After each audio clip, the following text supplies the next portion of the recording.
na Web. Eu sou Renata Rossi e hoje estou aqui conversando com a professora Carolina Assis Dias Viana, que é doutora em Linguística Aplicada pela Unicamp e autora de livro didático aqui da Somos Educação. Carolina, muito obrigada pela sua participação aqui conosco na nossa conversa. Hoje nós vamos conversar sobre o novo Enem.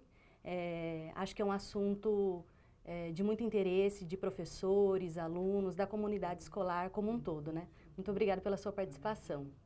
Obrigada, Renata. Eu agradeço o convite. Olá a todos. Nós precisamos muito da interação de vocês aqui conosco. Então, seria interessante que vocês participassem dessa nossa conversa, dessa nossa discussão, mandando e-mails, perguntas, sugestões, algumas indicações para o endereço que está aparecendo na tela de vocês. Assim que vocês mandarem, a qualquer momento a gente pode receber o e-mail de vocês, abrir e que vocês participem das nossas discussões. Nós temos duas maneiras pelas quais vocês conseguem acessar essa nossa conversa. Ou pelo edocente.com.br/autores na web, ou também pela nossa página no Facebook. Bom, acho que a gente pode começar a nossa conversa. Antes mesmo de começar, a gente estava aqui contando sobre a nossa própria experiência com o Enem, né? Porque a gente não está falando só diante de alguém que vai falar sobre o Enem. A gente também participou desse processo, inclusive como alunas, né? Lá quando ele começou em 98. A gente acha interessante para conversar com vocês que seja feito um histórico, né? Desde lá de 98, como é que começou esse exame, né?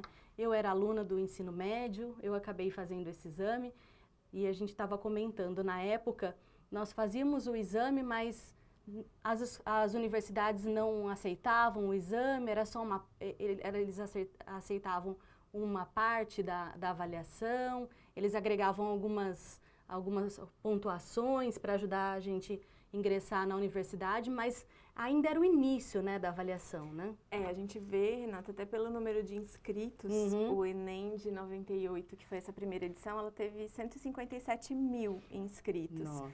Que não é quase nada perto dos 8 milhões e meio, mais de 8 milhões e meio que a gente teve na última edição do ano passado, né? E ela começa em 98 com uma ideia inicial mesmo de avaliar o ensino médio, né? Até para ter parâmetros para o MEC, para pensar políticas públicas para o ensino médio e para dar um retorno também para os estudantes, para eles se autoavaliarem em meio ao que se tinha no ensino médio nacional, né, no Brasil todo. Então, os estudantes recebiam um boletim do Enem com o seu desempenho e com o seu desempenho em relação com gráficos que mostravam como que eles poderiam se situar ali em relação a todos os demais alunos que tinham feito Enem. E embora pareça pouco hoje para a gente pensar em 157 mil, naquele tempo em que a gente tinha só vestibulares localizados, né, de instituições únicas, você se vê em meio a 157 mil outros estudantes de ensino médio, era um bom parâmetro, né? Sim. Era bem diferenciado. E ele vai mudando, então, ao longo do tempo, né? Em 2001, a gente tem a isenção da taxa de inscrição para os alunos de escola pública. Então, a gente já passa aí de 1,5 milhão de inscrições com isso. E ele ainda continuava naquele esquema de 63 questões, isso, a redação. Esse esquema, ele foi até 2008, né? Eu sou, como você disse, né? Nós somos, né? De uma geração de professores, já não tão nova geração assim, né? Que fez o Enem como aluno. Eu lembro muito bem, na minha época, o Enem me ajudou na nota da primeira fase. Me deu 5 pontos no meu vestibular, porque eu fui bem nas questões e a instituição que eu prestei, que era a Unicamp, eles usavam a nota do Enem na primeira fase. Ela compunha com a nota da primeira fase se isso ajudasse na sua nota, né?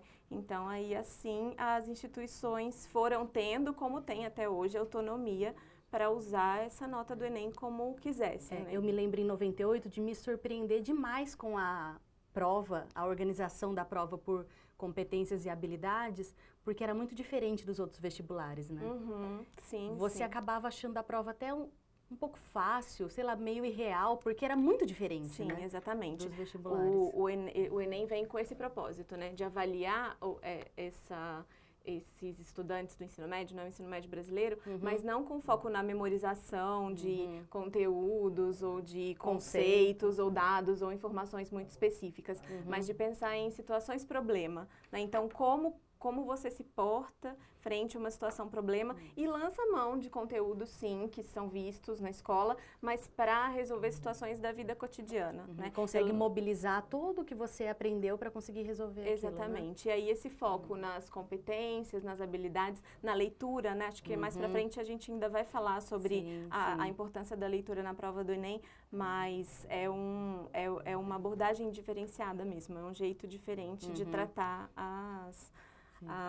os conteúdos, né, estudados.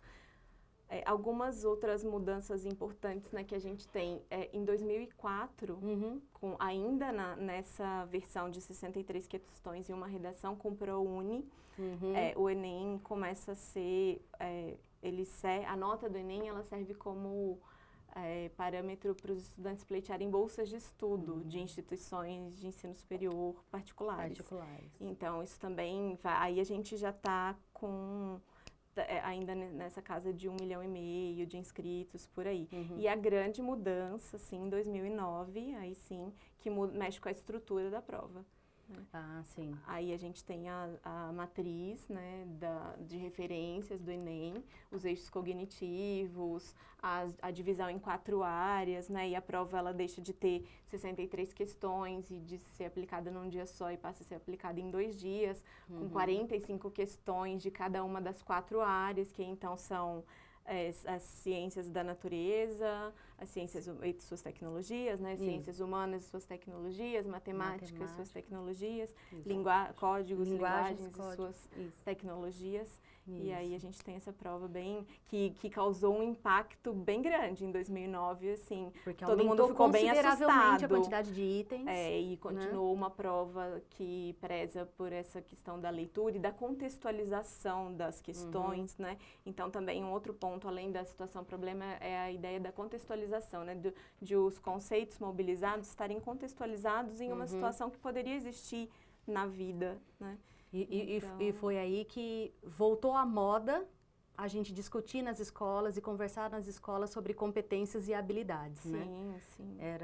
Ficou muito importante falar sobre isso.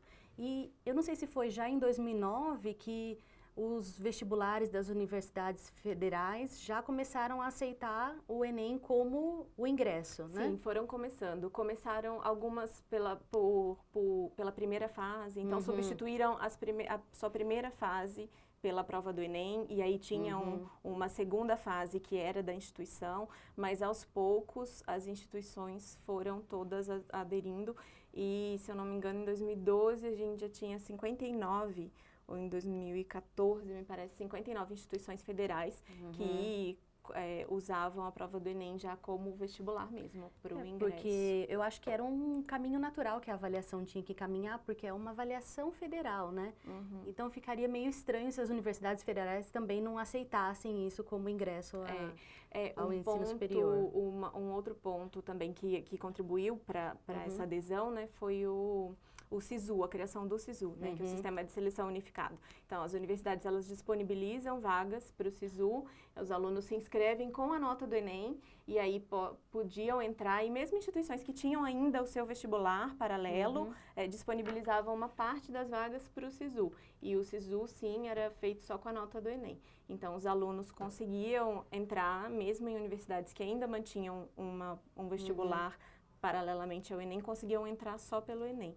Né? E hoje em dia são mais de 100 instituições que usam a nota, entre institutos federais, universidades estaduais, universidades federais e nós temos até universidades particulares. Fora do Brasil. Fora do Brasil, né, tem 22 universidades de Portugal que reconhecem o Enem como um meio de avaliação e aceitam a nota do Enem para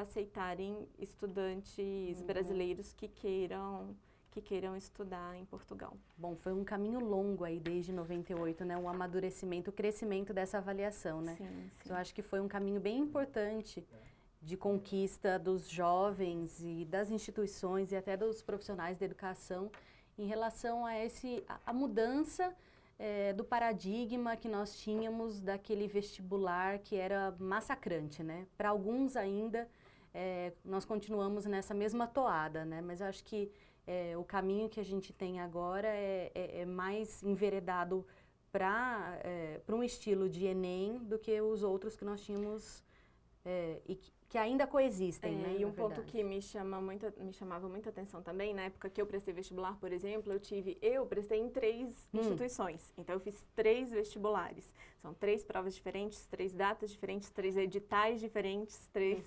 currículos diferentes, né? E eu lembro de pessoas que estudavam comigo que fizeram 7, 10 vestibulares. Era uma maratona, né? Viajar para fazer, E com o SISU já também deu uma espalhada, né? Às vezes os estudantes vão para universidades que eles nem imaginavam inicialmente, mas eles veem que a nota dá para aquele curso e aí eles acabam estudantes aqui de São Paulo conseguem uma vaga lá no Rio Grande do Sul, ou alguém de Manaus conseguem uma vaga em Recife, né? Então tem essa mobilidade, né? Sim. Com uma avaliação só, sem ter que fazer aquela maratona de provas, né?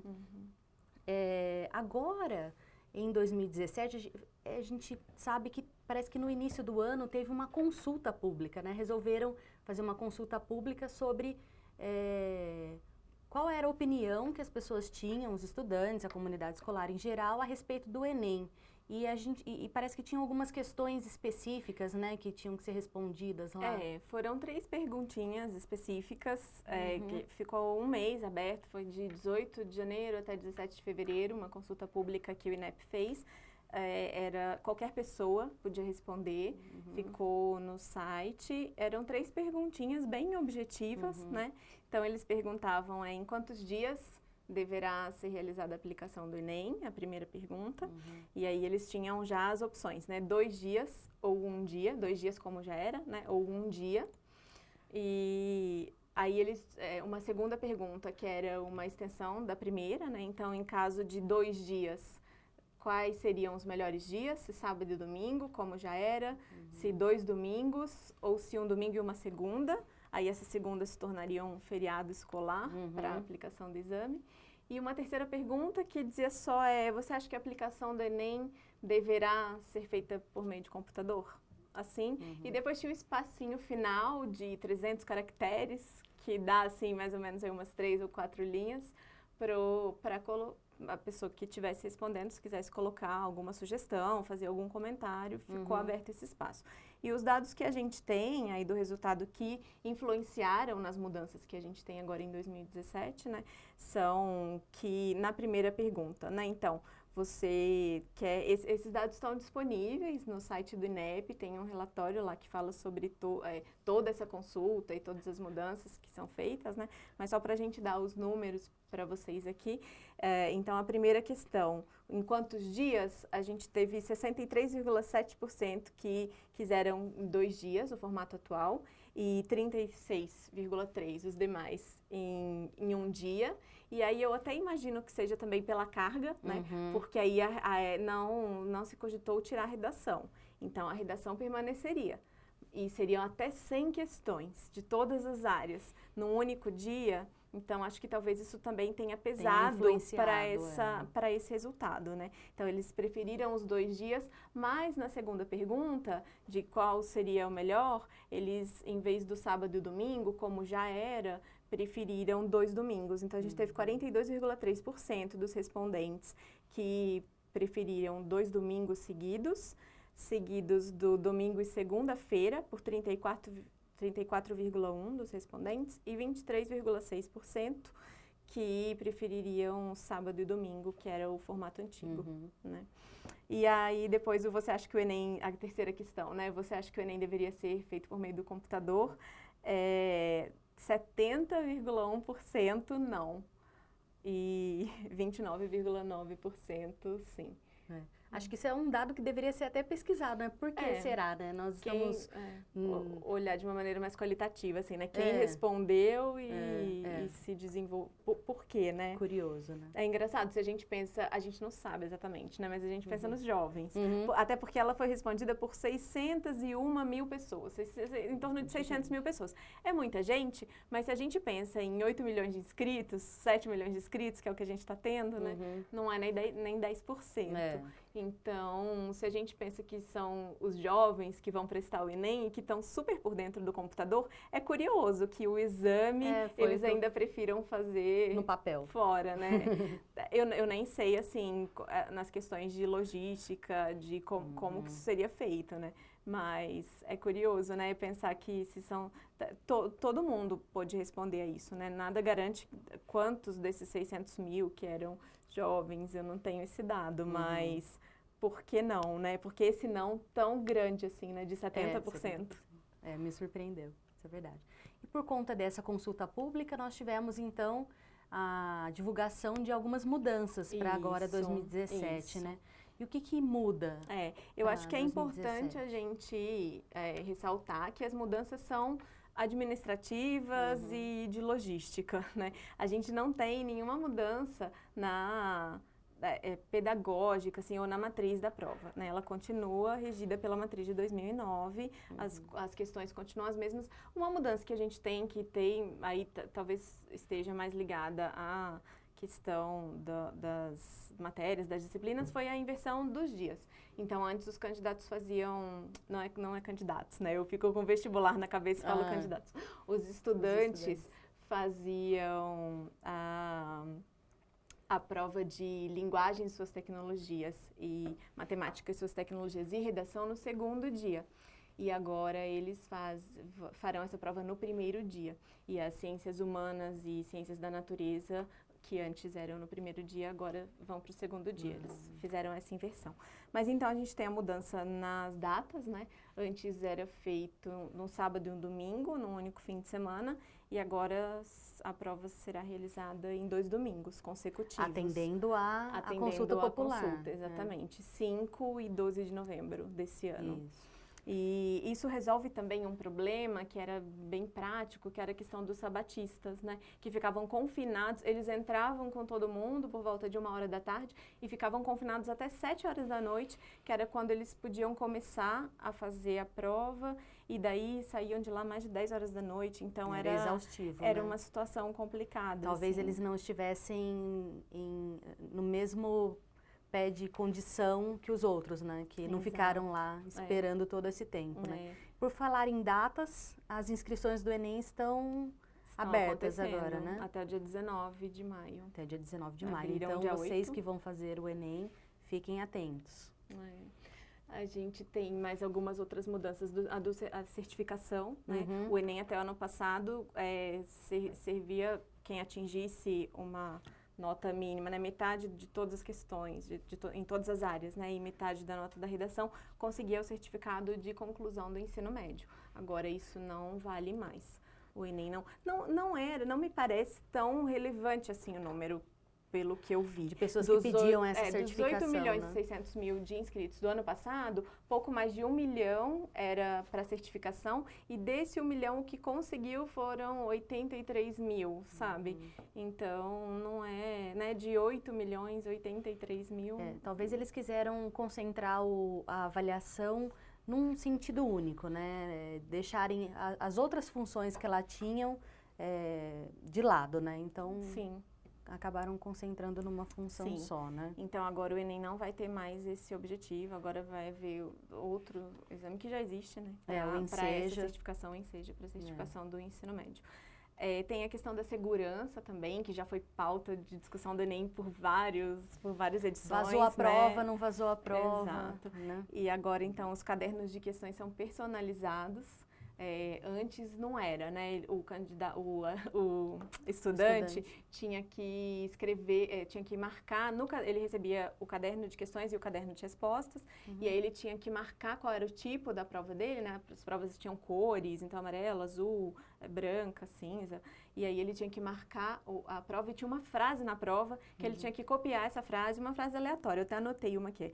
procura uma síntese nas demoras. Então, era uma citação, assim, que ele tinha que escrever de próprio punho ali no caderno de respostas e marcar a cor da prova dele no caderno de questões. Mas é engraçado, eu estava vendo uns 4.000 alunos, de 3 a 4.000 alunos, mais ou menos, não tiveram a sua nota computada e não tiveram nota no Enem porque deixaram de fazer essa marcação. Então, assim, tudo bem, perto de 8 milhões é muito pouco, mas, gente, são 3 a 4.000 pessoas que deixaram de ter a nota porque não fizeram isso, né? Gente, então, isso agora não vai acontecer. Eles não deveriam ser prejudicados por conta disso. A prova já vem com o nome. Eles têm que imprimir. Eles fazem inscrição e precisam imprimir um cartão de inscrição que vão ter que ter lá no dia, né? E a prova já vai vir com o nome deles. E os alunos da rede pública continuam isentos da inscrição? Continuam isentos. Tem algumas mudanças na isenção. Da rede pública, eles são automaticamente isentos. Mas tem algumas outras regras de isenção que são, né, explicadas, subsidiadas por leis específicas, por meio das quais os estudantes também podem pleitear a isenção da taxa de inscrição. E algumas mudanças que aconteceram foram poucas, assim, mais no sentido de que algumas pessoas pediam a isenção da taxa e nem validavam a inscrição, sabe assim, né? Não só não iam no dia, mas nem consultavam o local onde iam fazer a prova. Então, por conta disso, e porque tem um gasto com isso. Isso que eu ia falar. Né? A pessoa não está gastando com a inscrição, mas ela não entende, não compreende que o INEP, o governo, gastou preparando a sua prova, o seu lugar de avaliação. Então, eles agora estão, parece, com uma rigidez maior na confirmação disso. Então, se a pessoa pediu isenção e não comparece, para ela conseguir isenção de novo numa edição futura, ela vai precisar comprovar, ou seja, com atestado médico, com algum outro documento oficial, de fato, que por motivos alheios, né, a força dela, ela não pôde comparecer e por isso ela quer isenção de novo. Antes bastava uma autodeclaração e eles já podiam ter a isenção outra vez. Então agora eles estão um pouco mais rígidos com isso. Tem a questão dos resultados também, é uma mudança desse ano, né? Agora o resultado ele vai individualmente para o estudante. Não vai mais ter aquela divulgação das escolas, né? O Enem por escolas. Sim.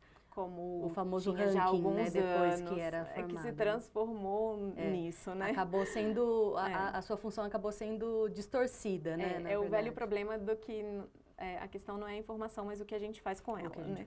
O que as instituições fazem com ela e como que a população entende isso, né? Porque a população também alimenta, né? As pessoas alimentam isso, então... E as escolas, as redes acabaram, né?